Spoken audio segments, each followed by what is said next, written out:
Leviticus 27. The Lord said to Moses, "Give the following instructions to the people of Israel. If anyone makes a special vow to dedicate someone to the Lord by paying the value of that person, here is the scale of values to be used. A man between the ages of 20 and 60 is valued at 50 shekels of silver, as measured by the sanctuary shekel. A woman of that age is valued at 30 shekels of silver. A boy between the ages of 5 and 20 is valued at 20 shekels of silver. A girl of that age is valued at 10 shekels of silver. A boy between the ages of 1 month and 5 years is valued at 5 shekels of silver. A girl of that age is valued at 3 shekels of silver. A man older than 60 is valued at 15 shekels of silver. A woman of that age is valued at 10 shekels of silver. If you desire to make such a vow, but can't afford to pay the required amount, take the person to the priest. He will determine the amount for you to pay based on what you can afford. If your vow involves giving an animal that is acceptable as an offering to the Lord, any gift to the Lord will be considered holy. You may not exchange or substitute it for another animal, neither a good animal for a bad one, nor a bad animal for a good one. But if you do exchange one animal for another, then both the original animal and its substitute will be considered holy. If your vow involves an unclean animal, one that is not acceptable as an offering to the Lord, then you must bring the animal to the priest. He will assess its value, and his assessment will be final, whether high or low. If you want to buy back the animal, you must pay the value set by the priest plus 20%. If someone dedicates a house to the Lord, the priest will come to assess its value. The priest's assessment will be final, whether high or low. If the person who dedicated the house wants to buy it back, he must pay the value set by the priest plus 20%. Then the house will again be his. If someone dedicates to the Lord a piece of his family property, its value will be assessed according to the amount of seed required to plant it. 50 shekels of silver for a field planted with 5 bushels of barley seed. If the field is dedicated to the Lord in the year of Jubilee, then the entire assessment will apply. But if the field is dedicated after the year of Jubilee, the priest will assess the land's value in proportion to the number of years left until the next year of Jubilee. Its assessed value is reduced each year. If the person who dedicated the field wants to buy it back, he must pay the value set by the priest plus 20%. Then the field will again be legally his. But if he does not want to buy it back and it is sold to someone else, the field can no longer be bought back. When the field is released in the year of Jubilee, it will be holy, a field specially set apart for the Lord. It will become the property of the priests.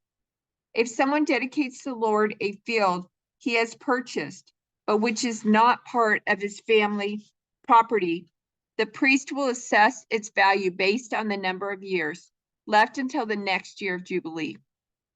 On that day, he must give the assessed value of the land as a sacred donation to the Lord. In the year of Jubilee, the field must be returned to the person from whom he purchased it, and the one from whom he purchased it, the one who inherited it as family property. All the payments must be measured by the weight of the sanctuary shekel, which equals 20 gerahs. You may not dedicate a firstborn animal to the Lord, for the firstborn of your cattle, sheep, and goats already belong to him. However, you may buy back the firstborn of a ceremonially unclean animal by paying the priest's assessment of its worth, plus 20%. If you do not buy it back, the priest will sell it at its assessed value. However, anything specially set apart for the Lord, whether a person, an animal, or family property, must never be sold or bought back. Anything devoted in this way has been set apart as holy, and it belongs to the Lord. No person specially set apart for destruction may be bought back. Such a person must be put to death. 1/10 of the produce of the land, whether grain from the fields or fruit from the trees, belongs to the Lord, and it must be set apart to him as holy. If you want to buy back the Lord's 10th of the grain or fruit, you must pay its value plus 20%. Count off every 10th animal from your herds and flocks and set them apart for the Lord as holy. You may not pick and choose between good and bad animals, and you may not substitute one for another. But if you do exchange one animal for another, then both the original animal and its substitute will be considered holy and cannot be bought back. These are the commands that the Lord gave through Moses on Mount Sinai for the Israelites. A year after Israel's departure from Egypt, the Lord spoke to Moses in the tabernacle in the wilderness of Sinai. On the first day of the second month of that year, he said, "From the whole community of Israel, record the names of all the warriors by their clans and families. List all the men 20 years old or older who are able to go to war. You and Aaron must register the troops, and you will be assisted by one family leader from each tribe. These are the tribes and the names of the leaders who will assist you: Reuben, Eleazar, son of Shedeur; Simeon, Shalumiel, son of Zurishaddai; Judah, Nahshon, son of Amminadab; Issachar, Nathaniel, son of Zuar; Zebulun, Eliab, son of Helon; Ephraim, son of Joseph; Elishama, son of Ammihud; Manasseh, son of Joseph; Gamaliel, son of Pedasur; Benjamin, Abidan, son of Gideoni; Dan, Ahiezer, son of Ammishaddai; Asher, Pagiel, son of Okran; Gad, Elisaph, son of Duel; Naphtali, Ahira, son of Enan. These are the chosen leaders of the community, the leaders of their ancestral tribes, the heads of the clans of Israel. So Moses and Aaron called together these chosen leaders, and they assembled the whole community of Israel on that very day. All the people were registered according to their ancestry by their clans and families. The men of Israel who were 20 years old or older were listed one by one, just as the Lord had commanded Moses. So Moses recorded their names in the wilderness of Sinai.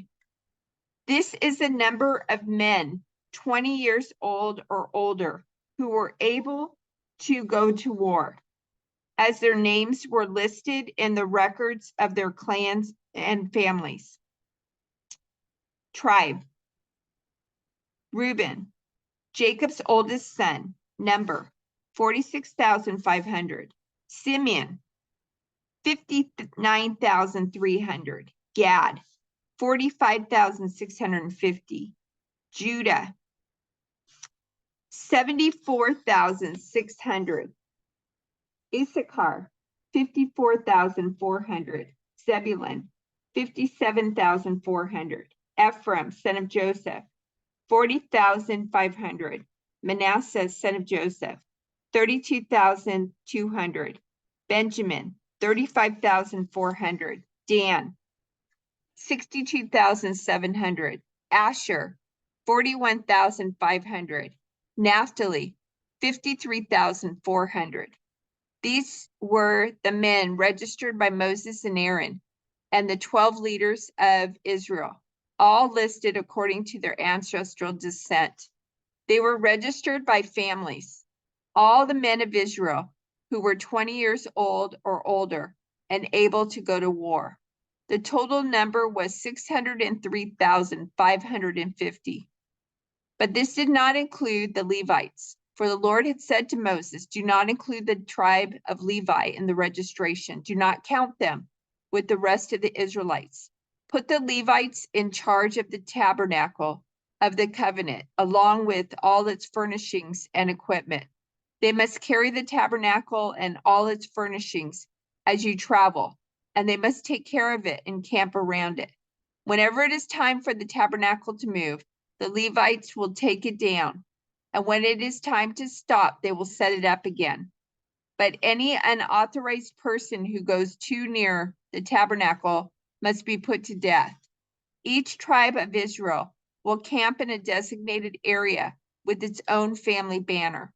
But the Levites will camp around the tabernacle of the covenant to protect the community of Israel from the Lord's anger. The Levites are responsible to stand guard around the tabernacle. So the Israelites did everything just as the Lord had commanded Moses.